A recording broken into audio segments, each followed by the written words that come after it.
Días grises.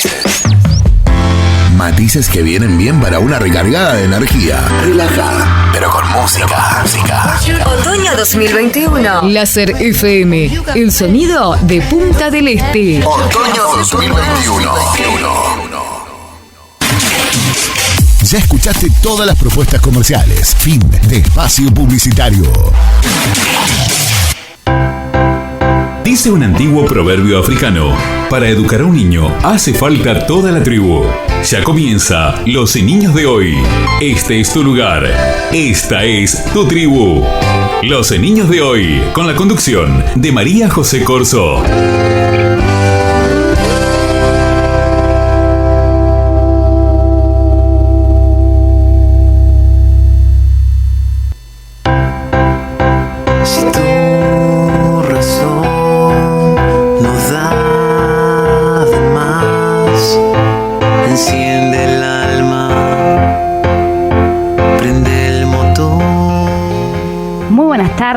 Bienvenidos todos a Los Niños de Hoy.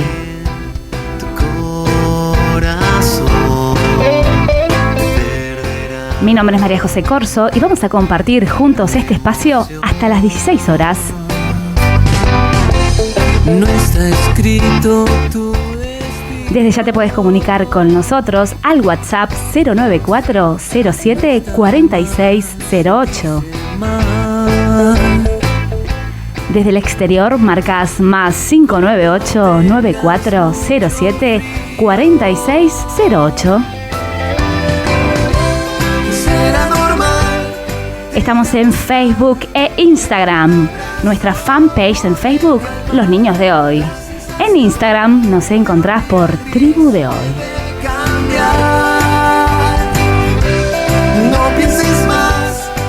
Hoy hacemos tribu en compañía del escritor Carlos García Egures. El tema de hoy, cuentos inclusivos. Para cuidar de ti. Les presento a Carlos García Egures, maestro, escritor, asesor educativo y ciudadano comprometido con la inclusión plena de las personas con discapacidad en nuestra sociedad. Vive en Maldonado, donde se ha desempeñado como docente de educación primaria en instituciones públicas y privadas, así como en proyectos no formales de educación especial.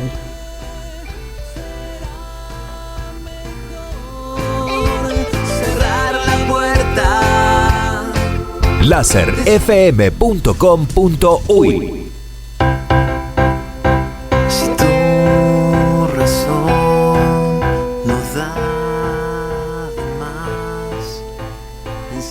Buenas tardes, Carlos. Bienvenidos a Los Niños de Hoy. Muchas gracias, es un placer. Digo bienvenidos porque bienvenido vos y todos los personajes que tenés ahí sobre la mesa. Exacto, que son varios. Contanos con quién venís acompañado. Vengo acompañado de Anucci, de Diego, de Martín, de Oscar y de la contrapartida de cada uno de ellos, de Sofía, de Josefina, de Silvia y de Nicolás. Hoy hacemos tribu a pleno. Hoy estamos con el estudio completo. Entiéndase de que están todos los personajes y nosotros dos nomás. Bueno, ¿qué tema el de hoy, Carlos? Inclusión. Antes de arrancar, me gustaría dejar en claro de que vamos a hablar del tema de la inclusión y no del lenguaje inclusivo. Exacto. Me gustaría poder leer dos definiciones. Ahora voy a leer la definición de lo que es lenguaje inclusivo, de lo que no vamos a tratar. El lenguaje inclusivo hace referencia a toda expresión verbal o escrita que utiliza preferiblemente vocablos neutros o bien hace evidente el masculino y el femenino, evitando generalizaciones del masculino para situaciones o actividades donde aparecen mujeres y hombres. De les no vamos a hablar hoy. Aclaramos eso por si alguien venía pensaba que íbamos a hablar de eso no. Entonces nos vamos a referir a lo que define la UNESCO como inclusión, que de eso sí vamos a hablar hoy. Inclusión significa posibilitar a todos los estudiantes a participar de lleno en la vida y el trabajo dentro de las comunidades, sin importar sus necesidades. Es el proceso de mayor participación de los estudiantes en el colegio y la reducción de la exclusión de las culturas, el currículum y las comunidades de los colegios locales. La educación inclusiva significa que todos los niños, niñas y jóvenes con o sin discapacidad o dificultades aprendan juntos en las diversas instituciones educativas regulares con un área de soporte apropiada. Más que el tipo de institución educativa a la que asisten los niños y niñas, tiene que ver con la calidad de la experiencia, con la forma de apoyar su aprendizaje, sus logros y su participación total en la vida de la institución. Dicho esto, entramos de lleno a lo que es nuestra entrevista. Gracias. ¿Puedo agregar algo, María José? Sí, cómo no, el aire es tuyo. Bien, está muy buena la definición que diste de la UNESCO de inclusión educativa, porque fundamentalmente es una definición de inclusión educativa. Creo yo que tenemos que avanzar un poquito más allá y hablar de inclusión social. La educación o el sistema educativo, los colegios, las escuelas, son uno de los lugares donde nosotros tenemos que promover la inclusión. Pero la inclusión no está cejada solamente o circunscripta dentro de los centros educativos. La inclusión es algo que se debe dar en todos los aspectos de la sociedad, en todos los entornos, desde un supermercado, una escuela, como dijiste, una cancha de fútbol, la plaza, la familia, en todas las instituciones que componen la sociedad. Eso quería comentarte porque el espíritu de los cuentos inclusivos, si bien tiene que ver con la inclusión educativa, va un poco más allá y habla de la inclusión social. De nada serviría tener inclusión educativa sin inclusión social. Fundamental. Bueno, aprovechamos para mandarle un saludo a Rafael Magallanes, que venía escuchando el programa anterior, Dios las cría, y se quedó a hacer tribu con nosotros y está mandando saludos. Bueno, Carlos, quiero conocer el autor atrás de estos libros tan maravillosos. Contame, ¿dónde naciste? Yo nací en Montevideo. Siempre digo que nací en Montevideo, pero siempre elegí ser fernandino. Digamos que la mitad de mi familia es fernandina, mi madre es fernandina y toda la familia del lado de mi madre es fernandina, así que pasé mi infancia y mi vida entre Montevideo y Piriápolis, donde están mis tías hasta el día de hoy, y hasta donde vivió mi abuela hasta el día que falleció. ¿Cómo recordás tu infancia? Bueno, mi infancia fue una buena infancia. Yo era un niño que jugaba mucho, que pasaba mucho tiempo en el fondo de mi casa, con mis animales, fundamentalmente una perra que mi madre le había puesto por nombre Sombra, porque era toda negra y siempre iba detrás de mí. Y bueno, en los veranos, como les decía, eso era en Montevideo, me crié en Camino Carrasco hasta los 12 años. Después, por temas familiares, nos trasladamos a Las Piedras, donde viví hasta que terminé el bachillerato, pero siempre los veranos mi lugar de destino era Piriápolis, junto a mi familia que estaba allí, y a veces acá en Maldonado también. De hecho, llegué a participar de las escuelas de verano en Piriápolis. O sea, yo salía de la escuela en Camino Carrasco y venía acá a la escuela de Piriápolis a hacer la colonia de verano. Me encantaba, para mí era un disfrute hacer la escuela de verano en Piriápolis junto con mis primas. ¿Cómo estaba conformada tu familia en ese entonces? Bueno, mi familia estaba conformada por mi madre, mi padre y yo. Si bien cuando yo nací en un hogar que vivía junto con mis abuelos, hasta los 5 años viví con mis abuelos paternos, con los que más tuve vínculo. Después nos trasladamos a otra casa dentro del mismo lugar donde vivíamos con mis padres, y ese fue mi entorno familiar. Yo soy hijo de un matrimonio que se separó, se divorció cuando yo tenía 8 años, casi 9, que hoy por hoy es la realidad de la mayoría de los niños, pero en el 88... En el 88 era un tabú, era una etiqueta para los compañeritos de la escuela. Exacto. Ahí viene el niño de padres separados, y esa etiqueta también estaba entre los padres. Y también estaba en el barrio, en la sociedad en común, ¿no? Mi madre en eso fue media mujer pionera en ese sentido, cuando tomó la determinación de separarse con mi padre. No, mis padres son, tanto mi madre como mi padre son buenas personas. Mi madre, una mujer espectacular, y mi padre también, muy trabajador, un hombre muy bueno, pero bueno, el vínculo de ellos no era bueno, no era sano, y llegó un momento que esa relación tenía que terminar. Y para mí fue muy particular porque en mi clase fui el único compañero de la clase que tenía los padres divorciados, ¿no? Y todo lo que significó. Pero ¿sabes qué, María José? Hay algo muy importante. Mis maestros y mi maestra fundamentalmente, que tuve ese año, la maestra Cecilia de segundo año, fue un gran apoyo para mí. Fue muy comprensiva conmigo y me ayudó a superar esa etapa que si se quiere fue un gran desafío para mí como niño. Qué importante la contención en el aula. Sí, sin lugar a dudas. El rol de maestro como padre también, ¿no? Sí. ¿Sabes, María José, que yo fui un niño muy afortunado en eso? Y me di cuenta cuando empecé a estudiar magisterio que los profesores nos pedían a los compañeros que contáramos nuestras experiencias sobre o en la escuela, ¿sí? Y empecé a escuchar compañeros que contaban cosas que me resultaban muy extrañas a mí, como desde golpes con la regla en los dedos, que me parecía algo cavernario. De la época de Varela, parece historia. Más allá, otras actitudes que me llamaban mucho la atención. Yo fui a la escuela número 145 de Paso Carrasco, en Camino Carrasco, y te puedo decir que desde la maestra que tuve en jardinera, porque empecé en jardinera, en aquel momento se hacía solo nivel 5, hasta sexto tuve un maestro también, tengo solo buenos recuerdos de ellos, verdaderamente buenos recuerdos. La verdad que fueron unas adelantadas y unos adelantados en ese sentido, porque recibí una muy buena educación de parte de ellos y me di cuenta cuando hice magisterio, porque era el recuerdo que yo tenía de lo que era la escuela, y por eso también elegí ser maestro en gran medida. Me di cuenta de que yo había sido afortunado, porque no era la realidad de las otras personas que eran de mi generación y que venían de otra historia escolar. Leyendo tus libros vemos la figura del abuelo muy presente en la crianza. ¿Qué lugar ocuparon tus abuelos en tu niñez? Bien, para mí mis abuelos ocupan hasta el día de hoy, aunque no están físicamente, un lugar muy importante en mi vida. Como te dije, cuando yo nací vivíamos con los padres de mi padre. Mi abuelo, un hombre español, al igual que mi abuela, que tuvo que venir de España en una etapa muy difícil, muy crítica de España, y hacer su familia acá, junto con mi abuela, empezar de nuevo. Mi abuelo vino, después tuvo que traer a su esposa y a sus hijos. Y mi abuelo tanto mi abuelo como mi abuela, tal vez no eran personas de gran cultura o desarrollo cultural, pero tenían una serie de valores que me transmitieron muy temprano conviviendo yo con ellos.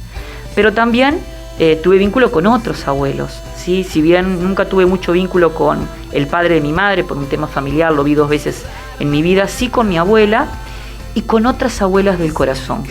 Fui muy afortunado en eso, María José, también. A lo largo de mi vida hubieron mujeres como la abuela Mabel, la abuela Olga, amigas de mi madre, entrañables, que llegaron a ser como abuelas para mí. Y siempre disfruté de estar con ellas. Y ellos también, recuerdo algunos abuelos del corazón que aportaron muchísimo en mi infancia. De hecho, mi abuela materna, cuando estaba en Piriápolis, porque ella volvió a formar otra familia ahí, el esposo de él se llamaba Alberto, ya fallecido, le decían el alemán, y él era un hombre muy carismático y realmente era un abuelo, para mí era un abuelo con todas las letras, si bien no había un lazo sanguíneo, y me encantaba ir a la casa de él en Piriápolis porque él siempre tenía la solución a todo. A todo. ¿Viste esas personas que son capaces de con 3, 4 cosas crear un juguete? Bueno, me acuerdo que arreglar cualquier cosa que se rompiera en la casa, y bueno, y tengo un recuerdo muy lindo de una vez que me mostró cómo se hacía un yo-yo desde que estaba la madera, vamos a decir, en bruto, cómo él lo transformó y me lo regaló en un yo-yo. Lo conservo hasta el día de hoy. Ese Qué divino. Dime una cosa, ¿en ese abuelo te inspiraste para escribir Martín? En gran medida sí. Martín, el secreto de Martín es Alberto, pero también es un compañero mío de trabajo ya jubilado, que vive acá en Punta del Este, Julián, por eso el abuelo lleva ese nombre, Julián Astiazarán, que es un muy buen compañero, que me recordó el tipo de abuelos que yo había tenido cuando trabajé con él. Yo como maestro me di cuenta una vez más el valor y la importancia que tiene en la vida de un niño un abuelo. Ojalá todos los niños y las niñas pudieran tener un abuelo, pero un abuelo presente. Es imponente, los maestros lo sabemos, es imponente lo que puede influir un abuelo para bien en la vida de un niño, lo que puede contener, lo que puede transmitir, las frustraciones que puede llegar a resolver. Por eso en Martín, Julián es el eje o la clave, la piedra clave para que Martín resuelva esa inquietud, esa duda que tal vez no se animó a transmitírsela a los papás. Y no porque los papás sean malos, es porque el vínculo con los abuelos siempre es diferente. Claro, y los abuelos tienen el tiempo que los padres, a veces por el trabajo y la rutina diaria, a veces no prestamos toda la atención que el abuelo, que ya pasó por eso. Exacto. Los papás vivimos con la exigencia dentro de nosotros del deber hacer con nuestros hijos. Los abuelos lo miran desde otro lugar, desde otra visión, y ya no sienten ese estrés, ese peso, entonces actúan de una manera más sabia, si se quiere. Sí. Dice que uno nunca aprende a ser padre hasta que es abuelo, dice el dicho. No sé si será tan así, pero yo te digo, me siento admirado por la labor de abuelos. Y trabajando en las escuelas, encontré algo muy importante también, que a veces pasa inadvertido. Son muchos las abuelas y los abuelos que se hacen cargos de niños, sí, cuando los padres no están. Muchos. Sí, y los abuelos que crían y educan también. Exacto. El libro Diego justamente está dedicado a esos abuelos. Cuando nos habla Diego y nos cuenta de su vida, él no nombra ni mamá ni papá, él dice que vive con sus abuelos en una cooperativa de vivienda. Y ahí quise homenajear a esos abuelos que en un punto de la vida donde de repente pueden decir, bueno, vamos a vivir más holgados, más tranquilos, asumen la responsabilidad por las circunstancias de criar a un niño, aunque están más desgastados capaz ellos físicamente, sin embargo lo hacen con compromiso y aportan muchísimo a la vida de niñas y niños. ¿Y qué momentos difíciles se están viviendo ahora con el COVID y el distanciamiento para la figura del abuelo y lo importante que es el abuelo en la vida de los niños? Sí. María José, necesitamos más abuelos, sí, muchos más abuelos, ya sean abuelos con lazos de sangre o del corazón. Yo recomiendo adoptar un abuelo. Sí, también lo recomiendo. El vínculo niño-abuelo, bueno, mi hijo tiene los abuelos por parte de sangre, pero también los abuelos de la vida. Y cuando ves los rostros de esas personas mayores, cuando lo ven a él, decís, está todo hecho, todo es perfecto, por algo pasan las cosas. ¿Sabés qué? Ahora no quiero precisar bien el lugar porque no lo recuerdo, pero hay en un lugar de Europa que llevaron a cabo una experiencia, ¿sí?, donde colocaron como un jardín maternal de primera infancia junto a un hogar de ancianos. Sí. Me parece brillante porque... Me encantaría que acá se hiciera. Exacto, sería una muy buena iniciativa. Habría que ver cómo se implementa, pero sería una muy buena iniciativa. Los abuelos, las personas mayores, y no tanto, tienen una capacidad para acercarse a los niños muy importante, y los niños para acercarse a ellos. Entonces ellos se transforman en los héroes de los niños, y eso es lo que intenté un poco reflejar en algunos de estos cuentos. Y los niños que son una inyección de vitalidad para esas personas. Exacto. Porque hace que valga la pena levantarse de la cama cada día a pesar de las nanas. Bueno, yo le digo a mis hijos siempre, si estoy grande y se complican conmigo, no me pongan entre personas ancianas, pónganme entre niños, que me voy a sentir más cómodo. Y un poco, aunque lo digo en broma, creo que tiene que ver con eso. Las personas mayores necesitan de los niños también, así como los niños necesitan de ellos.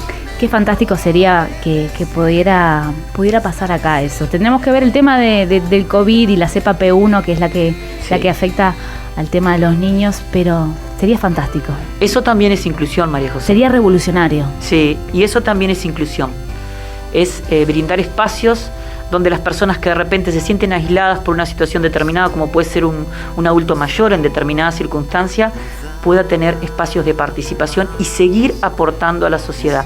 Porque los cuentos inclusivos hablan de eso. Las personas con discapacidad o en situación de discapacidad, al igual que el adulto mayor, el anciano, no necesita de nuestra lástima, no necesita de esa visión de victimización que nosotros le podemos hacer como sociedad, creyendo que siempre necesitan de nuestra ayuda. No, ellos lo que necesitan es una oportunidad para participar, para actuar sobre otros y contribuir con lo que pueden y con lo que tienen para dar. Ser visible. Exactamente, ser visible, ser participativo y poder trascender. El ser humano está vivo mientras trasciende, ya sea trascender con un libro o con una rica torta de chocolate que una abuela prepara para un nieto consentido. Ahí trascendemos, ahí sentimos que la vida tiene un propósito más allá de mí, y eso nos hace personas. En base a tu experiencia, para vos, ¿qué es la inclusión? La inclusión es justamente eso. La inclusión es, primeramente, deberíamos no hablar de inclusión. La inclusión es un puente, es un camino para llegar a lo que llamamos diversidad funcional. Es decir, aceptar de que en este mundo todos tenemos una diversidad de funcionamiento y también una diversidad sensorial, una diversidad de conducción sobre la vida. Entonces la inclusión es abrir la mente, derribar ciertas barreras, a veces edilicias, como puede ser una rampa. Viste que yo cuando entré acá te pregunté sobre eso y dije, está la entrada como en rampa, eso me parece bien porque permite que una persona en silla de ruedas pueda acceder. Eso es un aspecto de la inclusión. Pero si nosotros colocamos rampas en todos los edificios públicos de Maldonado, que Maldonado anda bastante bien en eso.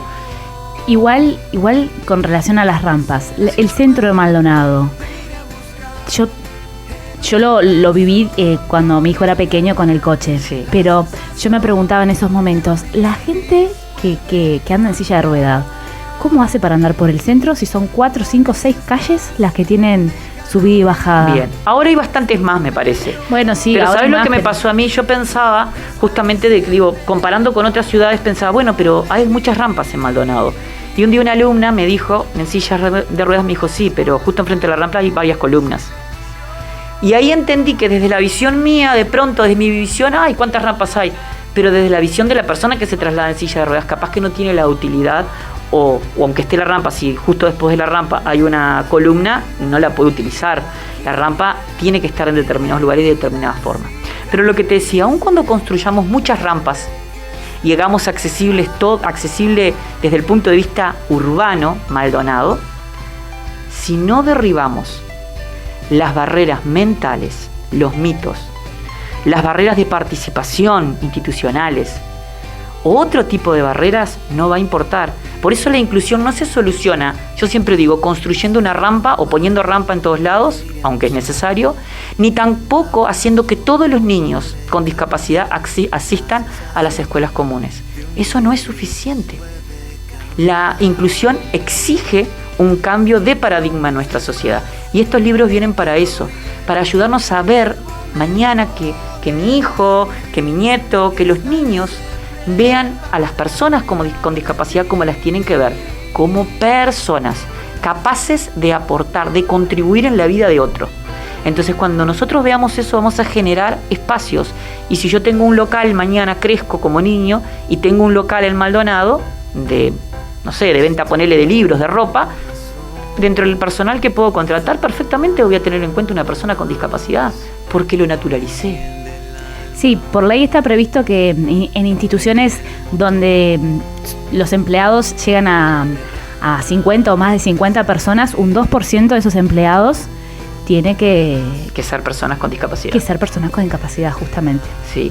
La ley de alguna manera está previendo eso y está impulsando, pero la ley por sí misma, si nosotros no vivimos la cultura de la inclusión, no lo va a lograr. Como pasan muchas cosas, ¿no? La ley también nos establece a qué velocidad tenemos que ir en determinados tramos de la carretera y quién de nosotros cumple eso.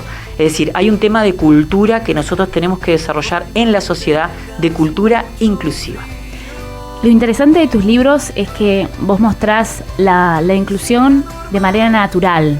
Sí. Y qué importante es trabajar este tema en los niños. Yo siempre, cuando hablo del programa y demás, digo de la importancia del niño en los primeros 7 años de vida, que son cuando se forma el ser. Exacto. Qué fantástico justamente poder ir de lleno a los niños y poder hacer un cambio realmente en la estructura de nuestra sociedad. Esto es una semilla a futuro. Exacto, eso es lo que María José, tú descubriste donde yo estoy apuntando justamente a esa etapa porque mi deseo es poner esa semilla de esa edad. Es que es a donde apuntan los niños de hoy también, hacer un cambio a largo plazo en la sociedad, porque consideramos que los cambios, la mejor manera es educando. Entonces es es un cambio, es una revolución esto. Exacto, una un revolución cambio radical. Una revolución en silencio. Exacto. Y parte de este proyecto de los niños de hoy es hacer visible lo invisible. Exacto. Y con tus libros, chapó, Carlos, chapó, Bueno. la verdad que son maravillosos. Tendrían que estar en todas las casas tus libros. Bueno, esa es la idea, porque, y ahí dijiste una cosa clave, un punto clave. La educación no es monopolio de las instituciones educativas. No ocurre solo en las instituciones educativas, ocurre fundamentalmente en el hogar. Por eso estos libros no son solo para abordarlos en la escuela, sino principalmente en el hogar, donde tenemos que lograr que se genere una cultura inclusiva desde el inicio. Y por suerte hay muchos padres que lo ven así. No son libros para niños con discapacidad o para familias que tienen niños. Sí, son también para ellos. Son libros para todos los niños, para que todos los niños entiendan esto, porque no solo esta visión le hace bien a la persona que tiene un desafío particular. Tener esta visión inclusiva nos hace bien a todos, porque nos ayuda a aceptar nuestras propias limitaciones y no medirnos en alguna manera por lo que nosotros no podemos hacer, sino por lo que sí podemos hacer. Y mira, María José, para mí fue importantísimo y siempre me voy a sentir muy agradecido de haber trabajado con adultos en situación de discapacidad seria, intelectual y motrices asociadas, porque ellos me enseñaron a vivir. Ellos me enseñaron a vivir, no porque fueran héroes, sino porque me enseñaron a observar la vida de otra manera y me ayudaron a aceptar mis propias limitaciones y no ocultarlas, sino vivir con ellas y apuntar al potencial que cada uno de nosotros tiene. Me da curiosidad un poco también de tu historia. A mí siempre que veo la persona que tiene un proyecto o que triunfa en algo o es bueno en algo, me gusta conocer de su persona y sus orígenes. Son curiosidades personales, pero te quiero hacer una pregunta personal. Dale. ¿Qué cuentos marcaron tu infancia?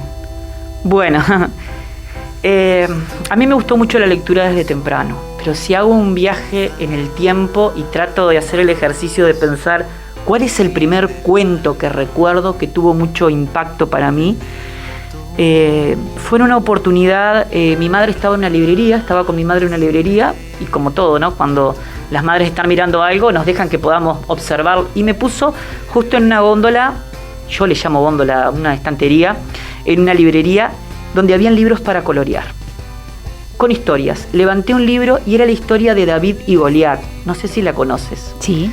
Bien, yo la miré y me cautivó. Estaba presentado de una manera ilustrada para colorear, pero ver ese pastorcito tan vulnerable, lo veía yo, tan débil y tan pequeño, porque además pequeño de estatura, yo siempre fui el primero en la fila, en la escuela, creo que me identifiqué con David. Y después ese guerrero tan grande, y cómo David lo derriba frente al orgullo que mostraba Goliat y al poder de Goliat, me sorprendió y me cautivó, y bueno, la verdad, aluciné con ese libro, que es el que recuerdo más atrás en el tiempo. Después me gustó mucho también, que es coincidente con la historia de El pájaro grifo, que es un cuento clásico, me gustaban mucho los cuentos clásicos también, donde habla de un cuento de un molinero que tenía 3 hijos, y el más pequeño, que era el más desmerecido, el que no le daban el valor que tenía de parte del padre, es el que salva no solo a su familia, sino al reino entero, yendo en un viaje, una travesía que hace fantástica, donde aprende un montón de cosas hasta que llega al pájaro grifo y bueno, y obtiene las respuestas, y en el regreso ayuda a un montón de personas que en el camino al pájaro grifo le habían ayudado él a lograr eso. Entonces siempre recuerdo ese cuento, esos 2 cuentos, y creo que tienen mucho que ver con mi visión de lo que debe ser un cuento. Debe ayudarnos a creer que se puede y que en el camino podemos ayudar a otros. Eso me parece fundamental. Y qué importante la lectura en estos tiempos en que hay que estar encerrados o hay que cuidarse, porque en un momento en que las fronteras están cerradas, qué mejor que poder viajar con la literatura o con la música. Es fantástico. Sí, sin lugar a dudas. Yo soy muy lector, me encanta la lectura y creo que es una de las mejores formas de viajar. Contame, ¿cómo fueron tus comienzos en la literatura escrita? Mira, yo comencé fundamentalmente en el aula, pero si me remonto más en el tiempo, para mí la escritura, ante todo, es terapéutica, te diría. Porque duda. yo empecé siendo adolescente escribiendo un registro personal de las cosas que me acontecían. Y reflexionaba sobre ellas y ahí creaba cosas y me expresaba. Y llevo esos registros hasta el día de hoy y insto a mis hijos a que lo hagan porque realmente es un gran tesoro para mí. Pero la literatura, vamos a decir, la escritura infantil comenzó en el aula. Cuando, como a todo maestro le pasa, estás buscando un material determinado, un relato. Yo creo que los cuentos y las narraciones a través del tiempo son un elemento fundamental para transmitir valores. Por eso es lo de los cuentos inclusivos. Desde el cuento que hoy nosotros lo podemos objetar por varias razones, que es el cuento de Caperucita Roja, pero tenía su sentido. ¿Cuál era el sentido en la Edad Media de eso? Evitar que los niños fueran al bosque porque era peligroso. Hoy podemos objetar muchas cosas de ese cuento, pero lo que no podemos objetar es que tenía un sentido para esa gente de transmisión de un valor, que era el valor de ese momento. Y por eso como maestro siempre sentí la necesidad también de trabajar cuentos y a veces me encontraba en situación de escribirlos. Y he escrito también algún guión para alguna obra de teatro escolar en alguna oportunidad. Y bueno, y así empecé. Después estuve escribiendo, cuando estuve en España un año, estuve escribiendo algunos artículos para algunos blogs sobre temas educativos. Y bueno, y después seguí escribiendo hasta que di a luz estos cuentos inclusivos. ¿Cuándo fue que salieron al mercado los cuentos? Salieron el año pasado, en septiembre, el 1 de septiembre, fue la presentación. En realidad la impresión fue el 15 de agosto, el cumpleaños de mi sobrinita, pero vamos a decir, cuando empezó a salir para el público en general, fue el 1 de septiembre. Y qué placer hoy que estén en Los Niños de Hoy. Sí, vamos en la tercera edición ya. Sí. Dime, ¿cómo es el proceso creativo a la hora de crear una historia? ¿Cómo es el tema de la elección de los personajes? ¿En qué te basas? Bien, creo que lo más importante, por lo menos para mí, ¿no? Cada escritor tiene su manera. Yo creo que escribo cuando encuentro un sentido para escribir. Primero tengo que encontrar un propósito. Entonces los cuentos inclusivos nacieron con un propósito. Yo tenía en mi cabeza, en mi mente lo que quería hacer. Y después aparecen los personajes. En este caso, mis personajes se basan en una persona real a la que yo quiero homenajear en cada uno de los libros.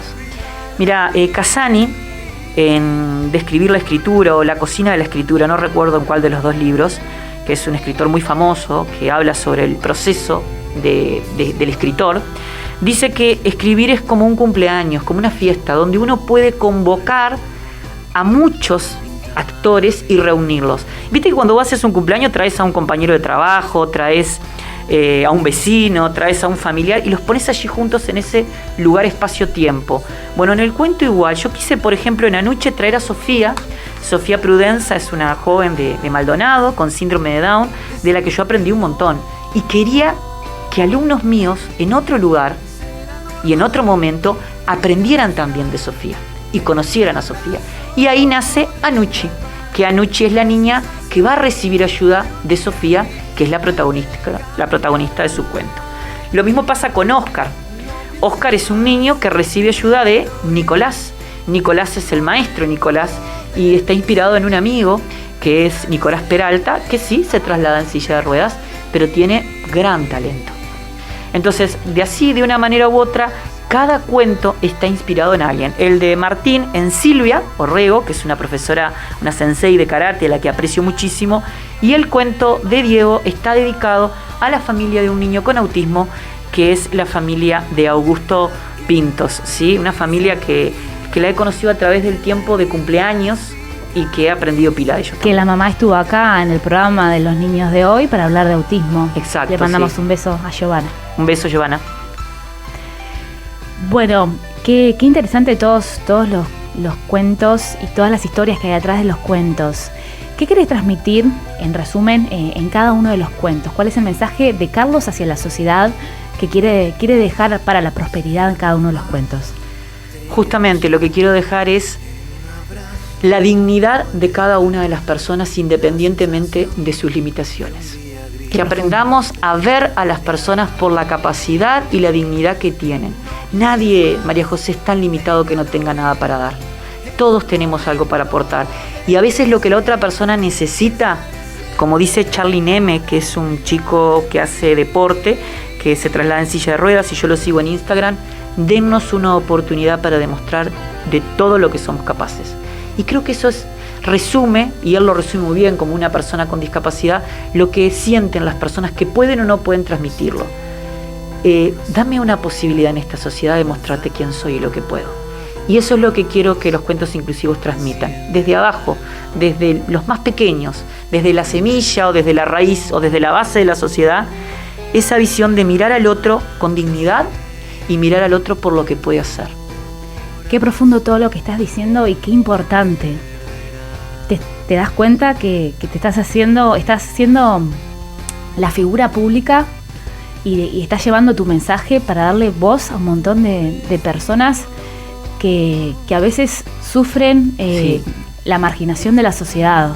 ¿Sabés qué me pasó algo? En realidad yo empecé esto queriendo transmitir este mensaje a los niños dentro de mi aula. En principio eran unos cuentos escritos en A4 que yo llevé y los conté y los probé con mis alumnos, a raíz de una necesidad que yo sentí de que hubieran cuentos que abordaran el tema de esta manera. Pero después, cuando los cuentos salieron y empezaron a divulgarse por todo el Uruguay, una mamá, que no voy a decir su nombre y el nombre del niño porque no pedí autorización, pero de Rivera, se comunicó conmigo y me dijo algo que me llegó muy profundo. Me dijo: no sabes lo que significó para mi hijo encontrar que el protagonista fuera una persona en silla de ruedas como él. Y eso, María José, me golpeó muy fuerte para bien y me dijo: yo tengo que seguir por este camino. Y esas palabras emocionan. Sí, por supuesto, me emocionan hasta el día de hoy. Además es un niño maravilloso que yo lo sigo en las redes, me encanta. Vuelvo a decir, no digo su nombre porque no le pedí autorización a la madre para venir acá, que iba a venir acá al canal, quiero decir a la radio. Pero es un niño maravilloso, maravilloso. Yo lo sigo en las redes y aprendo montones también de él. Y creo que esa es la mirada que nosotros debemos tener. También una mamá, fue el caso de Giovanna, que se emocionó con un libro que trataba esa temática de la que ella está trabajando muchísimo, que es el tema de los chicos con TEA o autismo. Bueno, Carlos, cambiando el ángulo de la entrevista, Sí. me interesa, ya que sos asesor educativo, hablar también de la educación actual. Dime, en este mundo, en este momento actual de la educación, ¿qué lugar tiene la inclusión en esta nueva generación de educación virtual? ¿Los planes educativos contemplan a la educación inclusiva? Bueno, me hiciste una pregunta bastante particular y especial, que no es muy fácil de contestar en un solo programa, una sola instancia, y que tampoco creo tener todas las credenciales para hacerlo. Pero te voy a dar mi humilde opinión al respecto. Yo creo que la inclusión, independientemente de la situación de virtualidad hoy, la inclusión no puede ser un eslogan en una institución educativa, que durante mucho tiempo yo he visto que sucede, no digo en todas, pero en varias, tanto públicas como privadas. La educación inclusiva tampoco es un aspecto del programa ni de la currícula, porque puede estar preciosamente plasmado en la currícula, hermosamente, pero la educación inclusiva es un tema filosófico. La filosofía de la institución tiene que ser así. Cuando la institución, el equipo, porque la institución no la conforma el edificio, en realidad la conforma el equipo docente, cuando ese colectivo docente tiene una filosofía inclusiva, entonces la inclusión se da. Por eso, ¿por qué te digo esto? Porque tú me preguntabas de los programas. Independientemente de lo que paute el programa, lo que tenemos que tener es transmitir una filosofía, porque después, más aquí, más allá, si hay la intención de ser inclusivos, el resto se va acomodando. Pero sí es un gran desafío y hoy en la virtualidad lo es, aunque la virtualidad también nos permite posibilidades que antes no nos permitía la educación, digamos, presencial. ¿Cómo cuáles? Por ejemplo, yo te voy a dar este ejemplo ya no en educación primaria, te lo voy a dar en educación terciaria. Terciaria no, en educación secundaria, en bachillerato.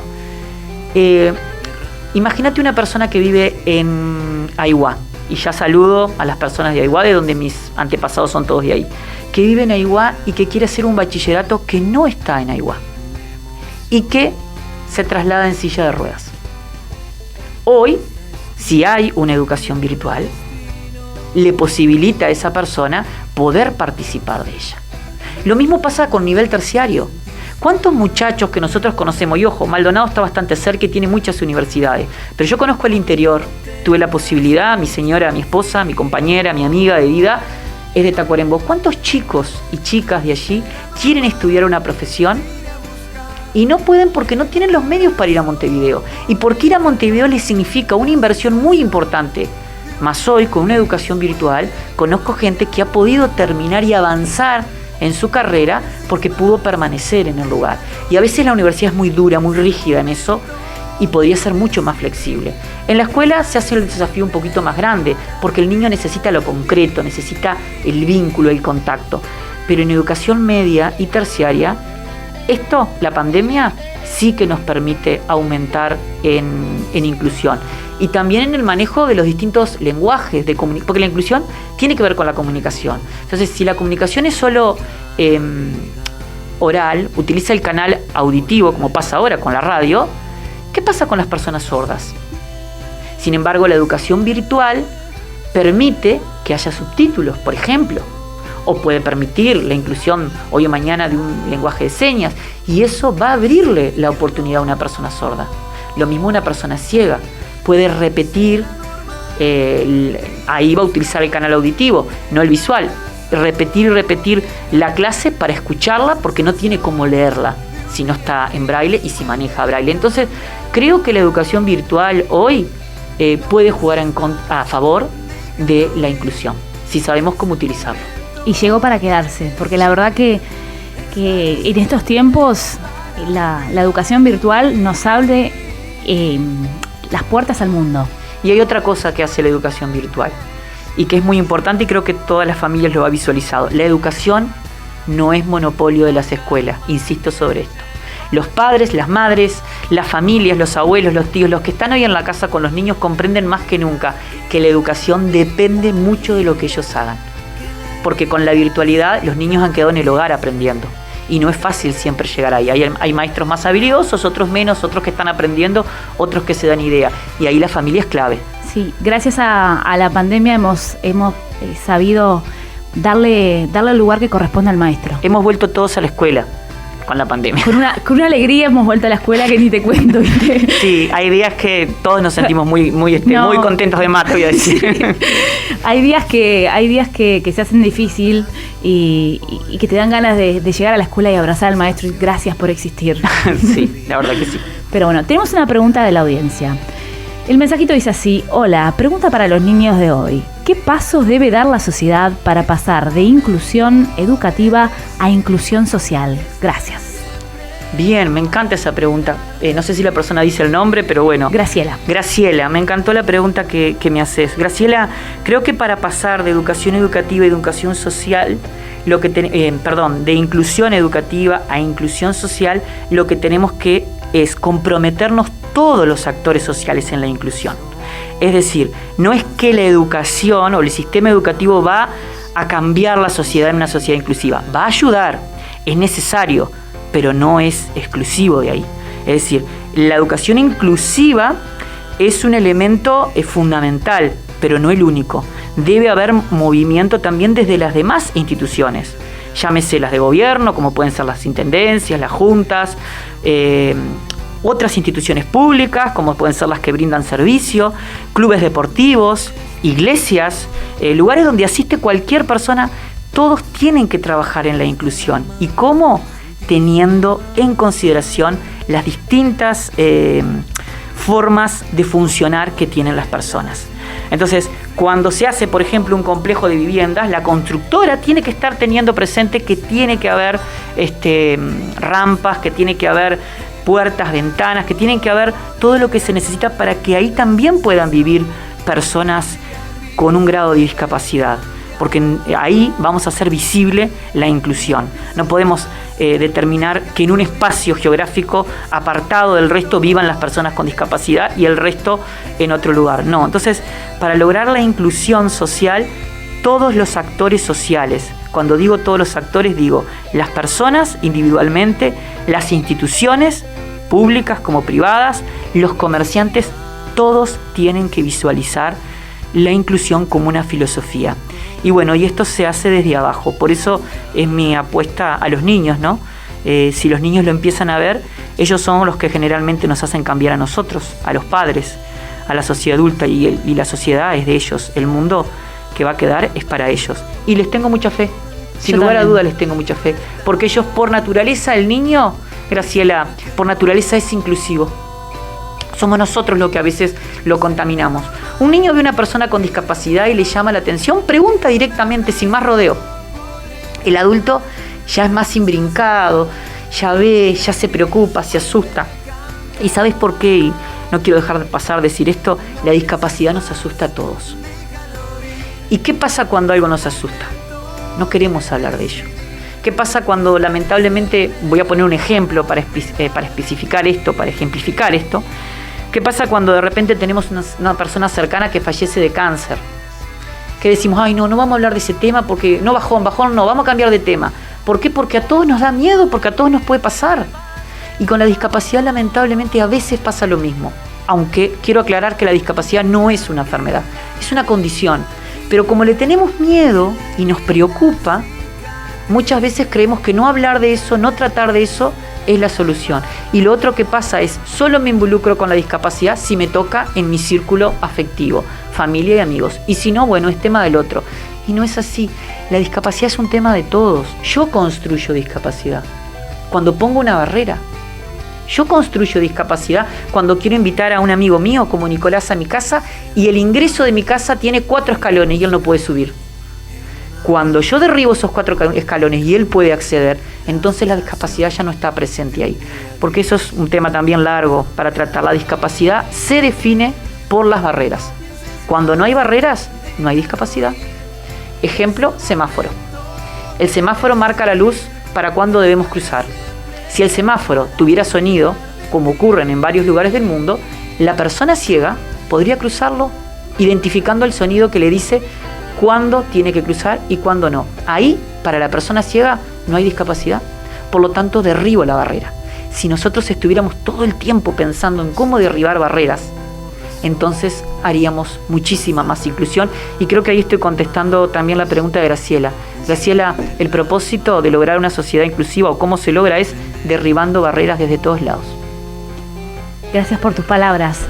Bueno, el tiempo es tirano y ya nos quedan los últimos minutitos, pero te quiero preguntar ¿cómo podemos comunicarnos contigo? ¿Cómo encontramos los libros?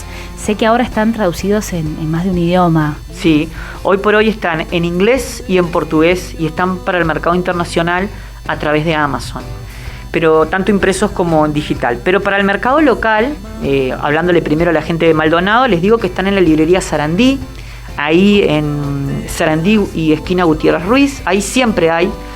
De paso saludo al chico de la librería ahí, que es muy bueno, fue el primero en recibir los cuentos inclusivos, entonces tengo un gran aprecio por él y por haber creído en esto. Pero también están en las librerías del shopping. Virrey los tiene, a veces se agotan y demoran un poco más en reponerlos, pero los tiene. Libros también los tiene, y si no, como les digo, en librería Sarandí él siempre tiene, porque yo lo proveo directamente.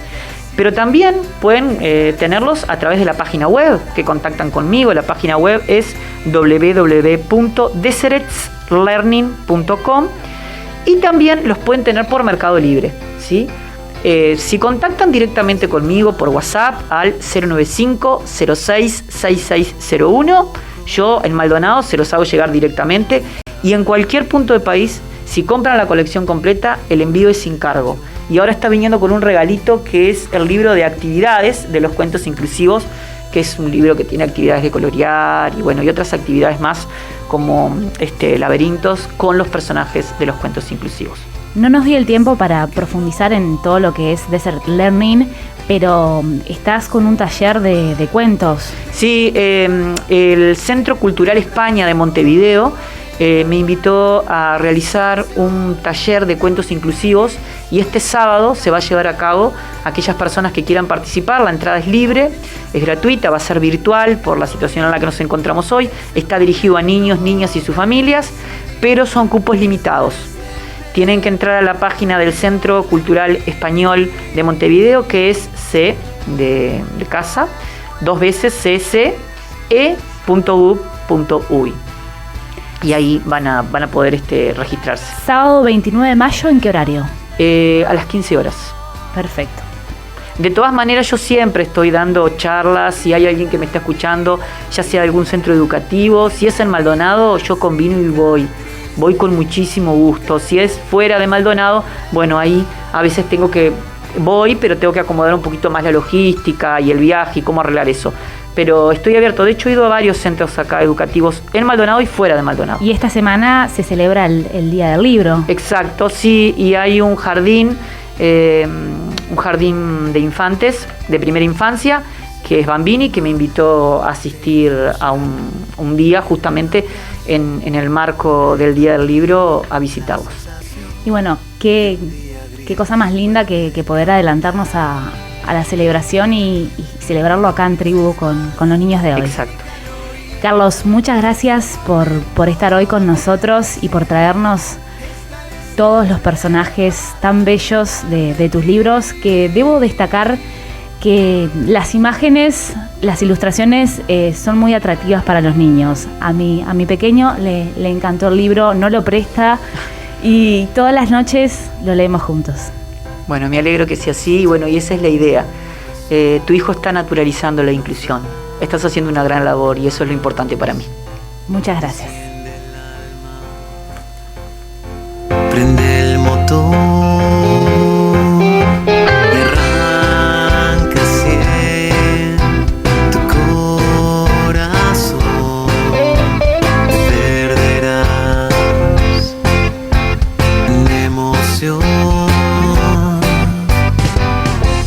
No está escrito tu destino.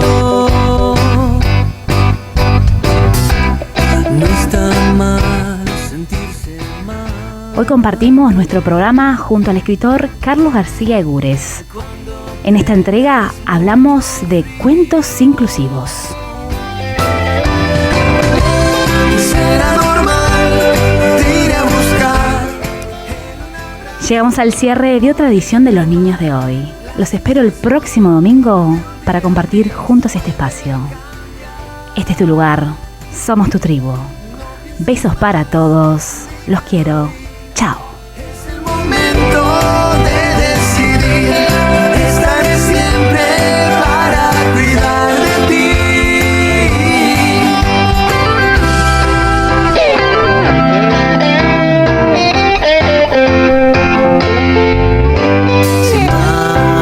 Esto fue Los Niños de Hoy. Este es tu lugar. Esta es tu tribu.